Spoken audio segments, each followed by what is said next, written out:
যে স্টাইলে গাড়ি চালালে ড্রাইভারের হ্যান্ডেল থেকে মোবিল খুব দ্রুত বের হয়ে যায়, যে কারণে আসলে ড্রাইভারের মনে থাকে অনেক বেশি ক্ষোভ, অনেক কষ্ট, অনেক দুঃখ। যেই দুঃখগুলোকে দূর করার জন্য আসলে ড্রাইভার যেটা করবে সেটা হলো সম্পূর্ণ ভিডিওটা দেখবে এবং ভিডিওতে লাইক কমেন্ট শেয়ার করা মোটেও ভুলবে না। যত বেশি শেয়ার দিবে তত বেশি কিন্তু এনজয় নিবে। এই চ্যানেলে যদি হয়ে থাকেন আপনি ড্রাইভার নূতন, তাহলে অবশ্যই চ্যানেলটি সাবস্ক্রাইব করে থেকে যান আমার পাশে। প্রিয় বন্ধুরা, আসলে প্রতিটা ড্রাইভারের মনের আকাঙ্ক্ষা, খায়েশ, ক্ষুধা, এটা হলো যে সে তার গাড়ি নিয়ে অনেক লং ড্রাইভে যাবে। যেটা আসলে একদম পঞ্চগড় থেকে কক্সবাজার, টেকনাফ থেকে তেঁতুলিয়া এবং চিটাগাং থেকে বরিশাল, এরকম লং জার্নি আসলে করার যে সময়সীমাটা, এরকম সময়সীমায় যদি একটা ড্রাইভার পেয়ে থাকে, তাহলে আসলে দেখা যাবে তার জীবনে সুখের সাম্রাজ্যে সে সাঁতরাচ্ছে।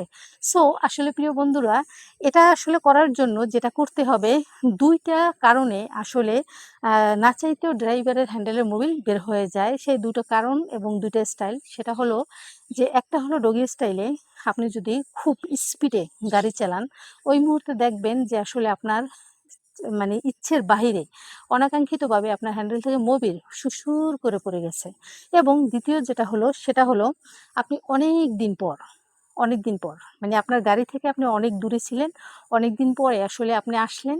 আসার পর আপনি যেকোনো স্টাইলে গাড়ি চালানো শুরু করলেন, ফুত করে পড়ে গেল আপনার মোবিল। তখন আসলে আপনার কি অবস্থা? খুবই বাজে অবস্থা। তো এর সমাধানটা কি প্রিয় বন্ধুরা? এর সমাধান হলো, আপনি কখনোই একই স্টাইলে গাড়ি চালাবেন না। গাড়ি চালানোর সময় আপনার স্টাইলগুলো পরিবর্তন করবেন। তাহলে আপনি দীর্ঘ সময় গাড়ি চালাতে পারবেন। আর যেটা হলো অনেকদিন পরের ড্রাইভ করার বিষয়টা, সেটা হলো আপনি আসলে অনেকদিন পরে ড্রাইভ করবেন, সেখানে তো অনেক জমা আছে। তো একটু আসলে পিটপিটানি, সুড়সুড়ানি এবং টাসাটাসিতেই করে বেরিয়ে যায়। তো সেক্ষেত্রে আপনি যেটা করবেন, আসলে ১ম বারের বের করাটা আপনি ইঞ্জিনের মধ্যে হ্যান্ডেল না দিয়ে বের করবেন। এরকমভাবে বের করে দিবেন। তারপর আপনি ২য় স্টেপে গাড়ি চালানো শুরু করবেন। তখন দেখবেন অনেক মজা, অনেক সময় ধরে গাড়ি চালাতে পারছেন। তো প্রিয় বন্ধুরা, কি বুঝলেন? এখনই শুরু করে দেন আসলে এই পদের আগানো। যারা আসলে জানেন না, যারা আসলে কখনো করেননি, তাদের জন্য বলছি।